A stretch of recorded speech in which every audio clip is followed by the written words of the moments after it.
Hermanos, qué alegría poderlos saludar otra vez. Hace días que no nos vemos a través de estos medios. Deseo que el Señor nos esté bendiciendo a todos, a ustedes, a mí. Qué gustazo poderlos saludar, darles un abracito desde acá. Gracias por sus cariños, por su afecto, por estar tan pendientes de nosotros, a quienes están pendientes. Los amamos, los extrañamos mucho. Vamos a invitar a nuestro precioso Dios para que esté con nosotros en esta reunión.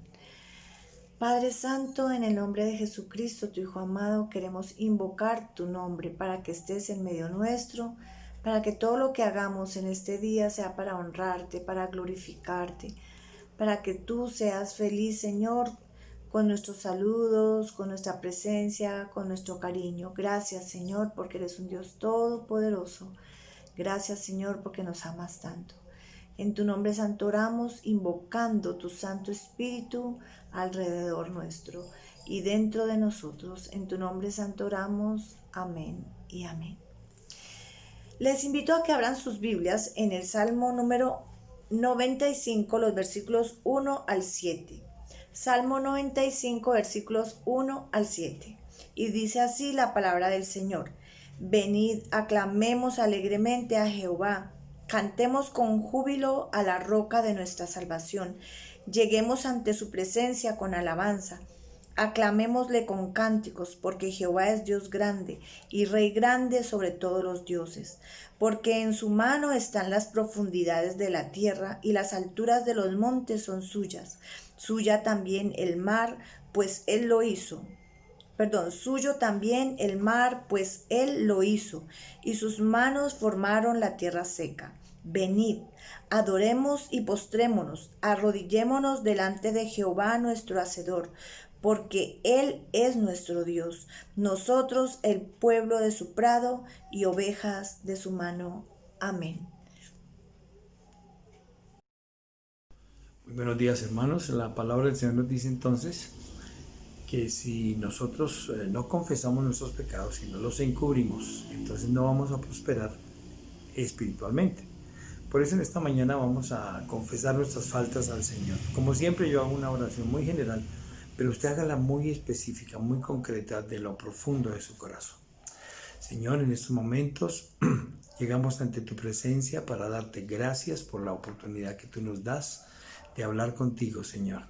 Especialmente hoy queremos pedirte perdón por nuestras faltas, por nuestros pecados, Señor, porque quizás hemos ofendido a nuestro prójimo, porque quizás hemos ofendido a nuestro hermano, a nuestra hermana, a nuestro familiar, Señor. Te hemos ofendido a ti, Señor, y queremos cambiar de actitud y reconocer nuestros pecados y pedirte perdón, Señor, por esto, y que tu sangre preciosa lave nuestros corazones y nuestras conciencias de ese pecado. Padre, muchas gracias por hacerlo, porque solo a través de la sangre de Jesús tú lo haces.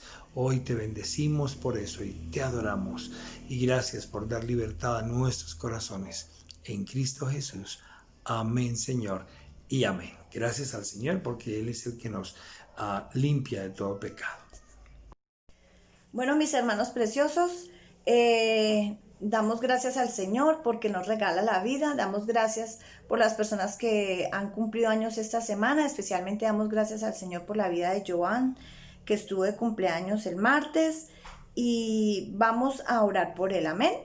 Padre, te damos muchas gracias por la vida de Joan, te pedimos que lo bendigas de una manera especial y que conceda los deseos de su corazón, Señor, que le regales un año lleno de bendiciones junto a su esposita y a su bebé. En tu nombre santo bendecimos a Joan, Señor. Amén y amén. Mis hermanos, damos ahora paso a la oración para la iluminación de la palabra de Dios y luego haremos las lecturas bíblicas. Señor Dios y Padre Santo que estás en los cielos, Dios amado, delante de ti, Señor, estamos en esta hora dándote gracias, Dios mío, por tu inmenso amor, por tu infinita misericordia, por tu gran fidelidad, Señor. Padre Celestial, en esta hora que se va a predicar tu palabra, bendito Dios, te suplicamos que derrames sobre nosotros de tu Santo Espíritu, Señor amado, para poder entender tu palabra.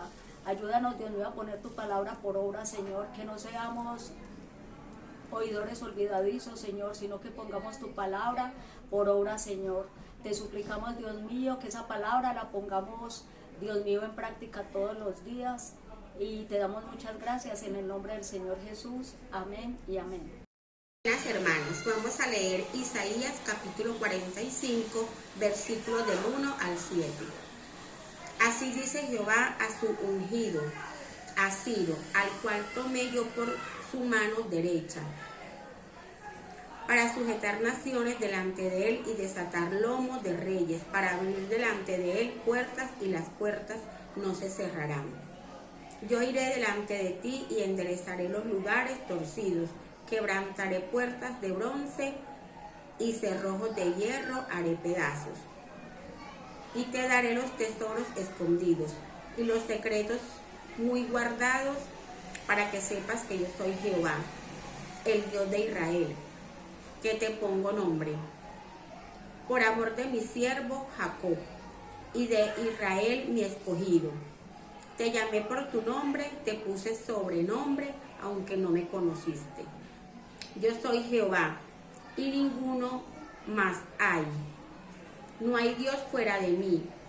Yo te ceñiré, aunque tú no me conociste, para que sepa desde el nacimiento del sol hasta donde se pone, que no hay más que yo Jehová, y ninguno más que yo, que formó la luz y creó las tinieblas, que hago la paz y creó la adversidad.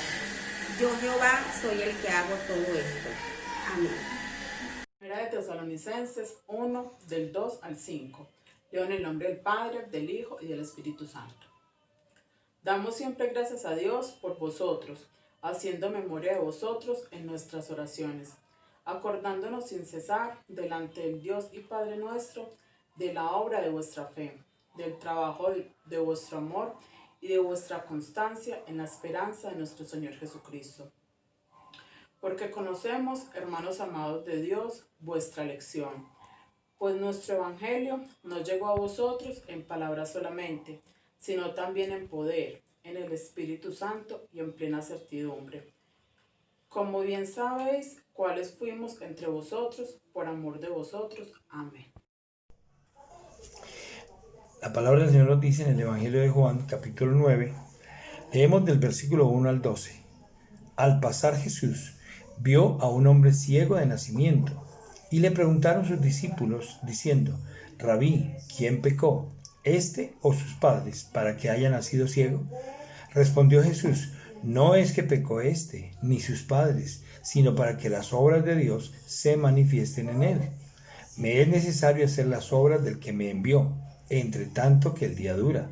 La noche viene cuando nadie puede trabajar. Entre tanto que estoy en el mundo, luz soy del mundo. Dicho esto, escupió en tierra e hizo lodo con la saliva y untó con el lodo los ojos del ciego. Y le dijo: ve a lavarte en el estanque de Siloé, que traducido es enviado.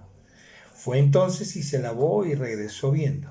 Entonces los vecinos y los que antes le habían visto que era ciego decían: ¿no es este el que se sentaba y mendigaba? Unos decían: él es, y otros: a él se parece. Él decía: yo soy. Y le dijeron: ¿cómo te fueron abiertos los ojos? Respondió él y dijo: aquel hombre que se llama Jesús hizo lodo, me untó los ojos y me dijo: ve al Siloé y lávate. Y fui y me lavé y recibí la vista. Entonces le dijeron: ¿dónde está él? Él dijo: no sé. Buenos días, hermanos.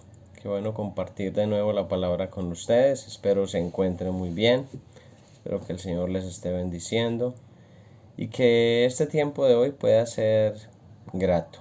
Pueda ser un tiempo en el cual nos conectemos con el Señor, en el cual aprendamos mucho de su palabra, en el cual podamos reunirnos, aunque sea a la distancia, como hermanos.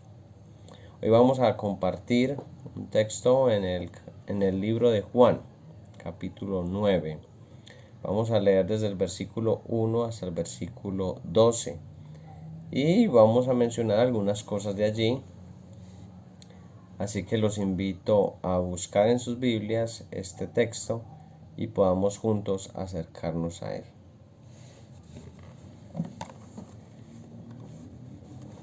Leamos entonces. Mientras caminaba Jesús, vio a un hombre que era ciego de nacimiento.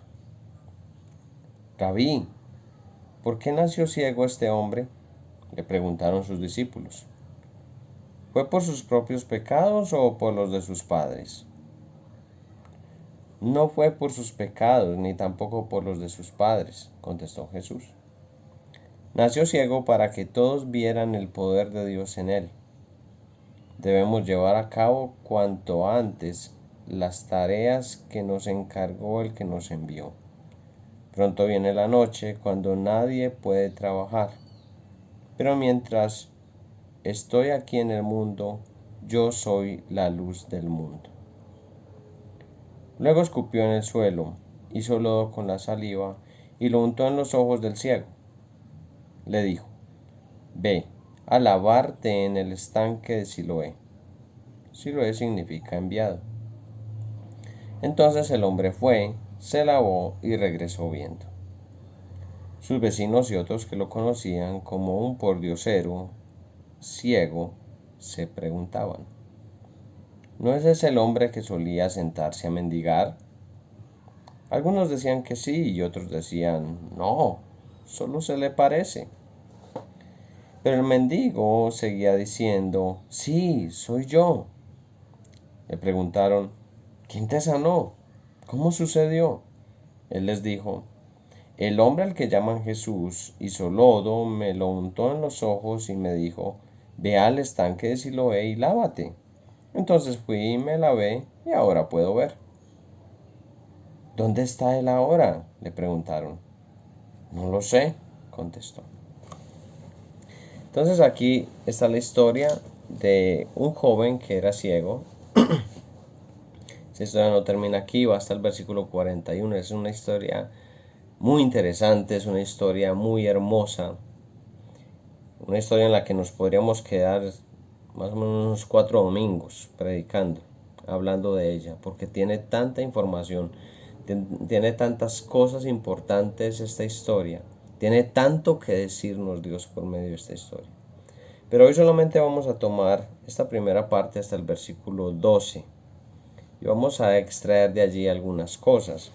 Y lo primero que vemos en el texto es que mientras que Jesús caminaba, vio a un hombre que era ciego de nacimiento. Escuche bien, ciego de nacimiento. No se quedó ciego por algún accidente o en su juventud o en su niñez, no. Era ciego de nacimiento. Este hombre siempre había sido ciego. Nunca había visto en lo absoluto. Y entonces, cuando Jesús vio a este hombre, los discípulos le lanzaron a Jesús unas preguntas y fueron las siguientes: ¿por qué había nacido ciego? Y si la razón por la que este hombre era ciego era por sus propios pecados o por los pecados de sus padres.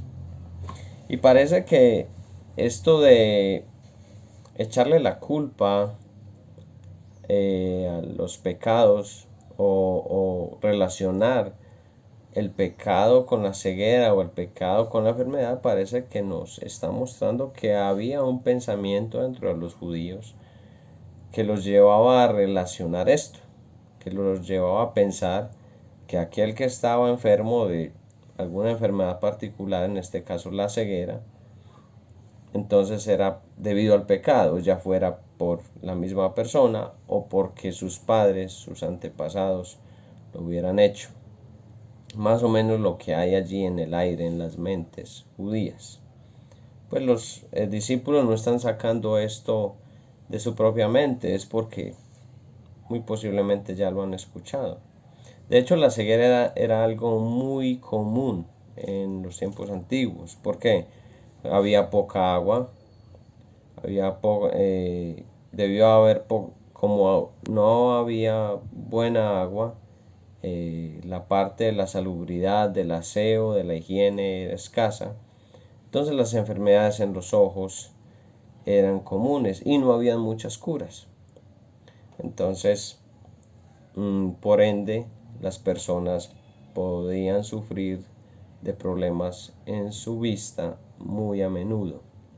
Y aquí nos encontramos a un hombre, de hecho Jesús se encuentra con muchos ciegos y Jesús menciona la ceguera en varios de sus pasajes. Pero Jesús les respondió que la ceguera que este hombre tenía no era ni por culpa de sus pecados ni por culpa de los pecados de sus padres. Jesús le dijo o les dijo a sus discípulos que esta ceguera era con el fin de que Dios fuera glorificado. Dice, nació ciego para que todos vieran el poder de Dios en él. Ahora vamos a aclarar una cosa aquí, y es que no es que Dios, o no podemos ver a Dios como en un aire de fatalidad. ¿Cómo es que Dios se le ocurre hacer que este hombre nazca ciego para entonces ahí sí glorificarse? No. Dios nos creó a nosotros sanos, o cuando digo nos creó sanos me refiero al Edén. Adán y Eva no tenían enfermedades, no sufrían de eso. La caída, el pecado, hizo que la enfermedad también llegara a la humanidad. El estar separados de Dios, el salirnos del plan de Dios desde nuestros padres, Adán y Eva, hizo que todo eso, los males, la enfermedad, los desastres, todas aquellas cosas que no nos gustan, entraran en el mundo. Y este hombre ciego es producto de eso, producto de un mundo caído, un mundo donde hay enfermedad, donde hay desastre, donde hay cosas que pasan que no podemos evitar. Antes es Dios el que viene a ponerle un fin a esa tragedia, es Dios el que viene a dar esperanza en medio de esa tragedia, que la provocábamos nosotros, o la provocaron más bien nuestros padres, pero que nosotros la seguimos provocando. Y Jesús lo que les está diciendo a ellos es, este hombre es ciego para que Dios se glorifique por medio de su sanidad. Para eso Jesús lo sana, para que Dios, el Padre, sea exaltado. Y si usted sigue leyendo del versículo 12 en adelante, se va a dar cuenta que este hombre que era ciego, exaltó a Dios cada vez más con su testimonio. O sea, se cumplió lo que Jesús dijo. Y es que lo que pasó con este hombre fue para la gloria de Dios. Si usted se va al capítulo 20 de Juan, que es allí en el versículo 30 y 31, está la idea que resume el libro de Juan. Juan dice, en el versículo 30 y 31, los discípulos vieron a Jesús hacer muchas otras señales milagrosas, además de las registradas en este libro. Pero estas se escribieron para que ustedes continúen creyendo que Jesús es el Mesías, el Hijo de Dios, y para que al creer en Él tengan vida por el poder de su nombre. Entonces, todas las señales milagrosas de Jesús fueron hechas no simplemente para llamar la atención, sino con un objetivo, dice Juan, y ese objetivo es que podamos creer en Jesús, creer que Él es el Mesías, el Hijo de Dios, y para que al creer en Él tengamos vida por Él. Así que este hombre está siendo sanado para que por medio de su testimonio, por medio de ese milagro que Jesús está haciendo en él, Dios sea glorificado. Y podamos creer que Jesús realmente era el Mesías, es el Mesías, así como también ellos en su época. Ahora bien, quiero resaltar que esta duda que tienen los discípulos acerca de la enfermedad de este hombre, si venía por el pecado o no, es algo que aún persiste. Lastimosamente en nuestro tiempo también hay predicadores, muchas personas de sectas o iglesias que afirman que si tú tienes una enfermedad, si tú tienes bajos recursos, si no te está yendo bien en tu negocio, en tu trabajo, etc., mejor dicho, si estás pasando por algo que no es tan bueno, entonces la maldición de Dios está sobre ti, o no eres hijo de Dios, o en otros casos como la teología de la prosperidad manejada por muchas iglesias, no estás diezmando bien, no estás dando suficiente dinero, entonces por eso te está viniendo la enfermedad, por eso no estás progresando, etcétera, etcétera. Y lastimosamente muchos creyentes hoy, muchos que quieren creer en Jesús, están comiéndose todas estas mentiras y están vaciando sus bolsillos pensando que así van a comprar la sanidad, que así van a comprar el bienestar. Y si usted y yo nos fijamos en el Antiguo Testamento, hombres fieles que caminaron con Dios sufrieron tragedia, sufrieron cosas increíbles, cosas que les dolieron y eran hijos de Dios. Así que no podemos asociar el pecado, o no siempre se puede asociar el pecado con la enfermedad. No siempre que vemos que alguien está pasando por un momento malo en su vida o que tiene una enfermedad grave, podemos irlo señalando como si fuera un maldito de Dios, o como si no estuviera diezmando lo suficiente o dando lo suficiente, o como si no fuera creyente. Aún los creyentes sufrimos penalidades, aún los creyentes sufrimos cosas adversas, pero Dios está ahí para ayudarnos en medio de nuestra debilidad. Pero sigamos con lo que sigue los versículos. Y es acá donde en el versículo 4 Jesús les dice: debemos llevar a cabo cuanto antes las tareas que nos encargó el que nos envió. Pronto viene la noche cuando nadie puede trabajar, pero mientras estoy aquí en el mundo, yo soy la luz del mundo. En la versión de las Américas dice que debemos hacer las obras del que nos envió mientras sea de día, pues la noche viene cuando ya nadie puede trabajar. Y esta expresión de día y de noche no está hablando exactamente del día y la noche. Lo que Jesús está diciendo es: tengo que hacer las obras de mi Padre, las obras que mi Padre me mandó a hacer mientras está de día, y ese día es mientras que dura mi ministerio, porque va a llegar la noche cuando Él no va a estar. La noche entonces cuando ya Jesús asciende de nuevo al cielo y ya estos milagros no se ven más de parte de Jesús. Entonces, estos años de ministerio que tuvo Jesús, entre 3 y 4 años de ministerio aproximadamente, fueron el tiempo en que Jesús estaba haciendo la obra que Dios le mandó a hacer, porque Él sabía que iba a llegar un término después de su muerte y su resurrección, en el que ya no iba a poder hacer más, en el que ya tenía que ascender de nuevo al cielo y en el que ya los discípulos iban a quedar solos. Por eso Jesús está lanzando esta expresión. Esta expresión de día y la noche viene conectada con lo que Jesús viene diciendo en el Evangelio de Juan, cuando dice que viene la hora, ¿cierto? O mi hora está cerca. Jesús está apuntando hacia la cruz, está refiriéndose a la cruz. Entonces esto está conectado con el tiempo del ministerio de Jesús, que es el día, pero el tiempo en que Jesús va a ascender de nuevo al Padre, que es la noche, en que ya no se van a ver más estos milagros, y en realidad no se vieron. Se vieron algunos milagros con los apóstoles, claro que sí, pero no se vieron de la magnitud o a la magnitud en que se vieron con Jesús. Ahora lo importante que dice Jesús es debemos.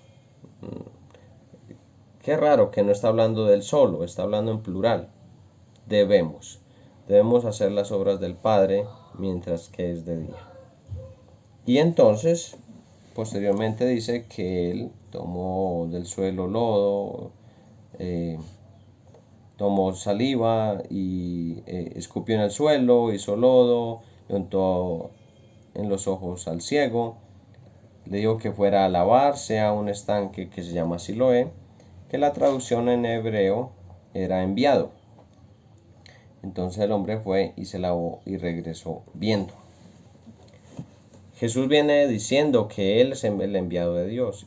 Y aquí hay una conexión porque Jesús, que es el enviado, envía al hombre a lavarse en un estanque que se llama enviado.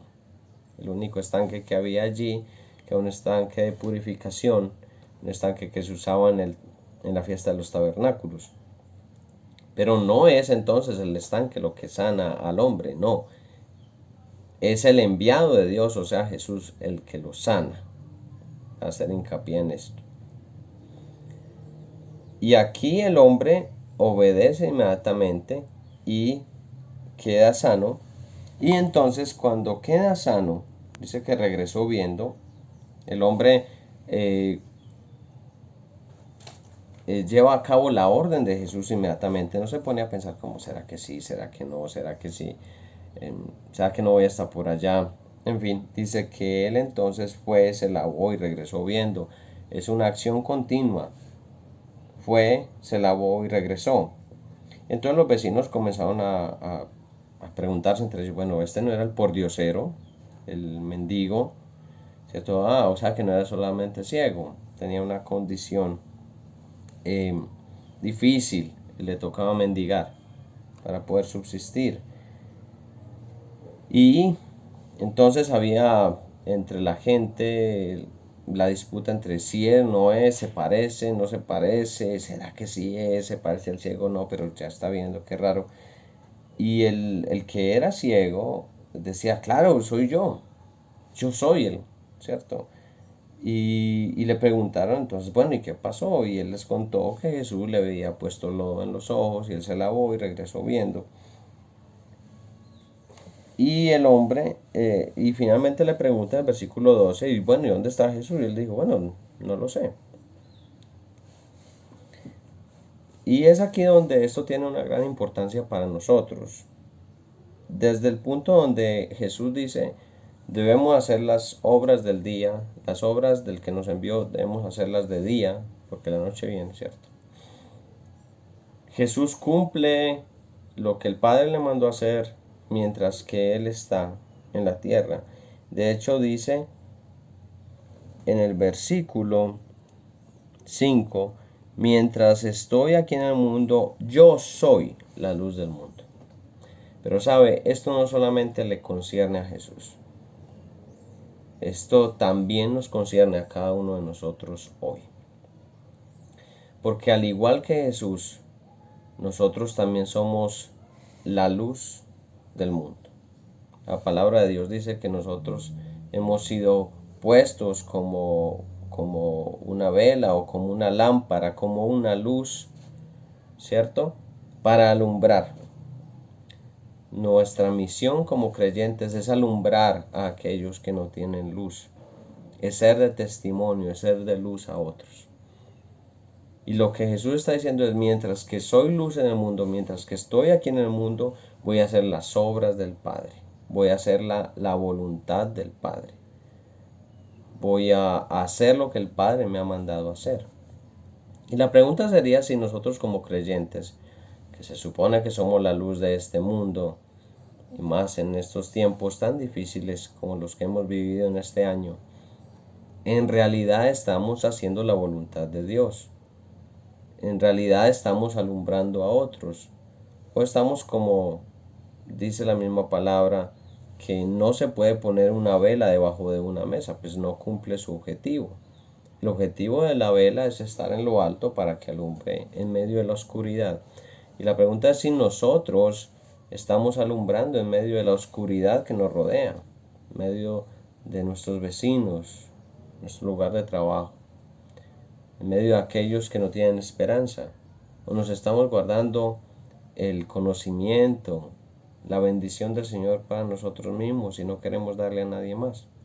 Pero Jesús lo dejó muy claro, debemos hacer las obras del Padre mientras que es de día.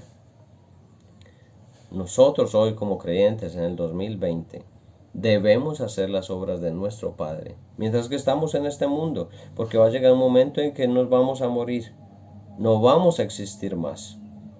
Va a llegar un momento en que como Jesús vamos a partir de este mundo y ya no va a haber oportunidad de servir más acá. Mientras que estemos aquí en este mundo, nuestra misión, el mandamiento que Dios nos deja es servirle acá y ser de luz a otros. ¿Está haciendo usted luz a otros? A la gente que le rodea, su familia, aquellos que no creen en Cristo, aquellos que no tienen esperanza. ¿Está haciendo luz usted para ellos? ¿O está escondida su luz en su casa debajo de una mesa solamente para usted mismo? ¿Y por qué es importante esto? Porque, ¿sabe? El texto de este muchacho que fue ciego no solamente se trata de sanar su parte física, hablando de los ojos, sino también de sanar la ceguera de su corazón. Él no creía en Jesús y a partir de esto él comenzó a creer en Jesús. Y si usted se va hasta el versículo 41, puede ver cómo la fe de este hombre comienza a subir, a subir, a subir. Y cómo este hombre se convierte en un seguidor de Cristo a pesar de lo que digan los fariseos y a pesar de que los mismos fariseos lo expulsen. A él no le importa, porque está convencido de lo que cree en Jesús. Pero Jesús no solamente restauró la ceguera de este hombre, la ceguera no, la vista, que era ciego, y su corazón, sino que Jesús restauró su dignidad. Si usted puede ver, puede notar allí a partir del versículo 9, la gente dijo, oye, ¿y este hombre no era el ciego el que mendigaba?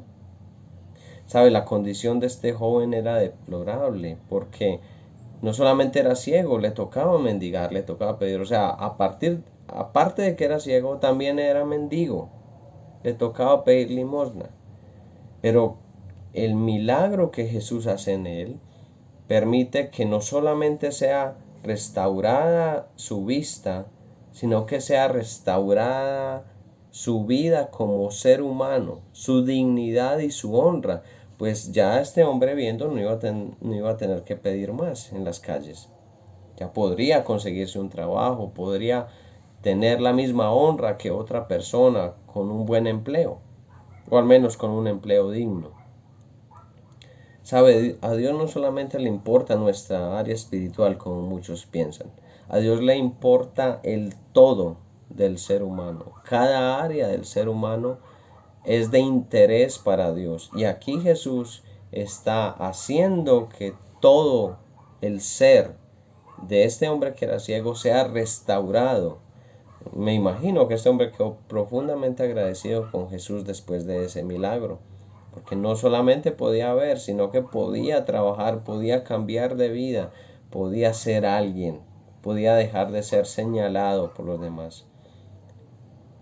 Asimismo como Jesús hizo las obras del Padre mientras que estaba en la tierra, esos 3 o 4 años de ministerio, y por medio de esas obras restauró la vida de muchas personas como este joven, no solamente desde su área espiritual, sino también desde su honra y su dignidad. Asimismo nosotros, mostrando a Cristo, hoy podemos restaurar la vida de otros. Y no se trata de que usted salga a las calles a hacer milagros.